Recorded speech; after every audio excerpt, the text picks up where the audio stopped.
안녕하십니까, 박사입니다. 루간스크 리시찬스크에서 네오나치 우크라이나군이 패퇴한 날입니다. 러시아군이 진입하자 시민들이 길거리로 나와 환영합니다. 젤렌스키 우크라이나 차에서 얼마나 핍박을 받았는지를 알 수 있습니다. 러시아군이 차에서 내리자 노인들이 마치 자기 아들이나 된 듯 끌어안고 반가워합니다.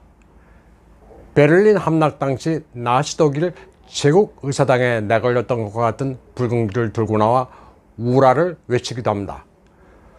군인들이나 주민들이나 모두 감격에 겨운 모습들입니다. 민가를 제멋대로 점거하고 박격포와 기관총을 설치해 진지를 구축했던 우크라이나군이 물러나고 러시아군이 진주하자 주민들은 해방의 기쁨을 만끽하고 있습니다.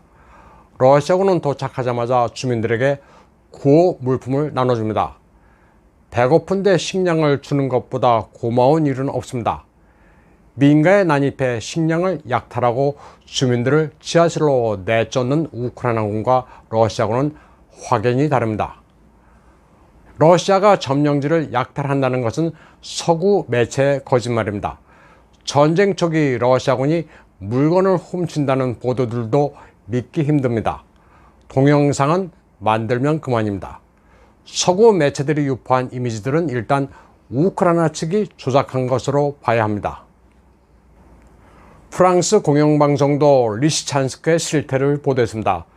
현지 주민들이 모두 러시아군이 들어와 감격했다는 반응을 보이는데 여과 없이 방송했습니다. 인터뷰하는 주민들이 모두 이구동성이라 사실을 왜곡할 수 없습니다. 프랑스의 스탠스는 영국과는 좀 다릅니다. 때문에 대놓고 우크라이나의 선전기관 노릇은 하지 않습니다. 프랑스 방송은 주민들에게 구호 물품을 전달하면서 민심을 얻고 있는 러시아군의 모습을 그대로 전했습니다. 또 청년들이 건물에 올라가 붉은 길을 휘날리는 모습도 방송했습니다. 우크라이나에서 종종 보이는 붉은 길은 공산주의 사상과는 관계가 없습니다. 2차 대전 당시 나치 독일을 물리친 역사를 기리기 위해 드는 것입니다.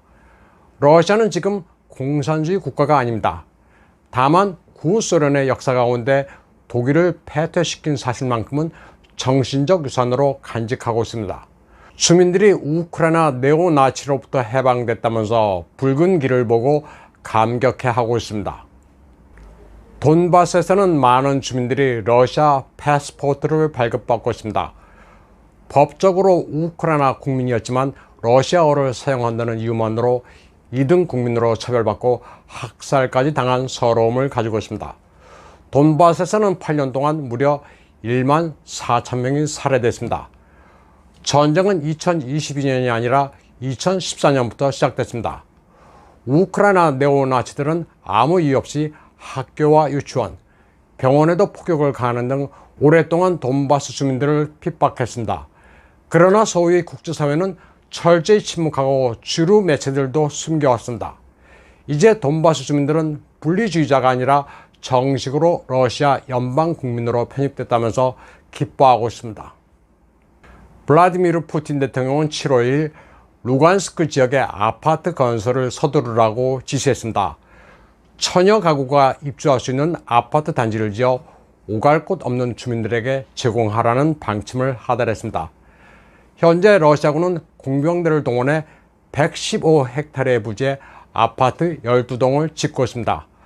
현지 사령관이 급히 헬기를 타고 건설 현장에 나타나 건설을 독려했습니다. 건설 현장에는 이미 기초 공사가 완료됐습니다. 러시아군은 싸우면서 건설하고 있습니다. 점령지 주민들에게 보금자리까지 마련해주고 있습니다. 먹을 것은 물론이고 거처까지 러시아 정부가 나서서 지어주고 있습니다. 아파트는 돈을 받고 분양하는 게 아니라 무료로 제공됩니다. 러시아 정부는 원유와 천연가스로 앉아서 돈을 벌고 있는 만큼 자금은 전혀 문제가 되지 않습니다. 러시아 통치구역으로 편입된 헤르손 지역입니다. 이제 평온을 되찾고 있습니다. 헤르손에서 시가전이 벌어진다는 얘기는 모두 거짓말입니다. 많은 주민들이 러시아 은행에 줄을 서서 계좌를 개설하고 있습니다. 러시아 루블화가 통용되기 시작했고 모든 표준이 러시아식으로 바뀌면서 순조롭게 적응해가고 있습니다. 우크라이나 화폐 흐리브냐는 이미 루블화로 바꿔졌습니다. 주민들은 이제 러시아와 함께 새로운 미래를 맞이한다는 생각에 다들 기쁜 표정입니다. 강제 점령지의 분위기가 아니라 이제 정상으로 돌아왔다는 설레임으로 가득 찼습니다. 개설된 은행 지점이 아주 말끔해 보입니다.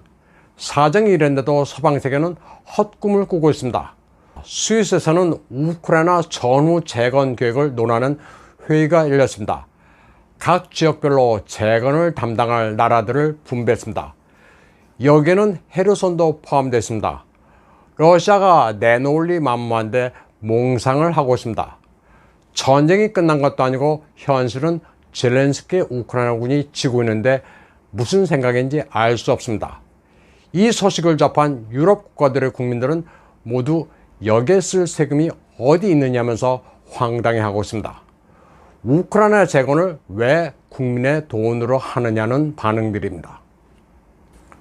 우크라이나의 대통령, 군 통수권자로서 젤렌스키가 무조건 항복하고 군대와 영토, 영해, 영공을 모두 넘긴다고 울먹이며 이야기하고 있습니다. 그리고 비군사화와 비나치화를 항복문서 서명 한 달 안에 이행한다고 다짐합니다. 지금 당장 항복한다고 하니 옆에서 지켜보던 체첸의 람잔 카디로프가 어깨를 흔들며 눈치를 줍니다. 그러자 젤렌스키는 아흐마 실라도 포함시켜야 되겠죠 라고 합니다. 카디로프는 당연하지, 그걸 포함해야지 라고 하니 젤렌스키는 항복 문서에 집어넣겠다고 합니다. 카디로프는 오래전에 항복을 했어야 하는데 많이 늦었어 하고 유쾌하게 말합니다. 서명은 젤렌스키와 러시아 특수군사작전을 의미하는 대문자 G로 합니다. 최근 인터넷상에서 화제가 되고 있는 패러디 동영상입니다.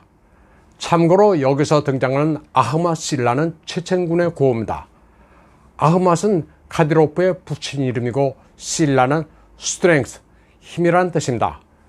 위대하고 강한 체첸 전사라는 함축적인 의미를 담은 용어입니다. 러시아와 일본의 갈등이 극단으로 치닫고 있습니다. 기시다 일본 총리가 G7 정상회담을 마치고 귀국한 뒤 러시아산 원유 가격 상한제 가격은 현재 가격의 절반 정도라면서 그 이상이면 구매하지 않는 구조를 만들어 갈 것이라고 말했습니다. 또 러시아의 군사 행동에는 큰 대가가 따른다는 것을 보여주지 않으면 안 된다고 말했습니다. 그러자 드미트리 메드베제프 전 러시아 대통령이 반격했습니다. 기시다가 말한 원유 가격 상한제로 인해 국제 원유가가 배럴당 $400로 올라갈 수도 있다고 경고했습니다. 원유 가격 상한제는 원래 미 재무장관 제넷 옐런이 제시한 아이디어인데 반값이니 뭐니더든 기시다가 뒤집어 쓰게 생겼습니다. 분노한 메드베제프는 일본에 치명타를 날렸습니다. 일본은 더 나아가 러시아산 원유와 천연가스를 얻지 못할 것이고 사할린2 LNG 프로젝트 참여도 없을 것이라고 말했습니다.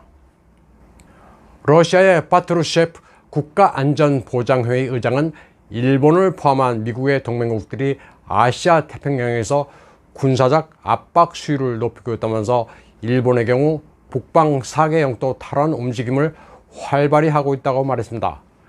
러시아는 일본에 대해 군사적으로도 철저히 보복 움직임을 보이고 있습니다.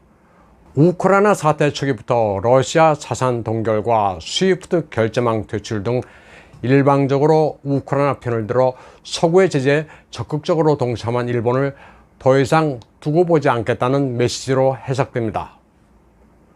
오늘 방송은 여기까지 하겠습니다. 시청해주신 여러분 감사합니다.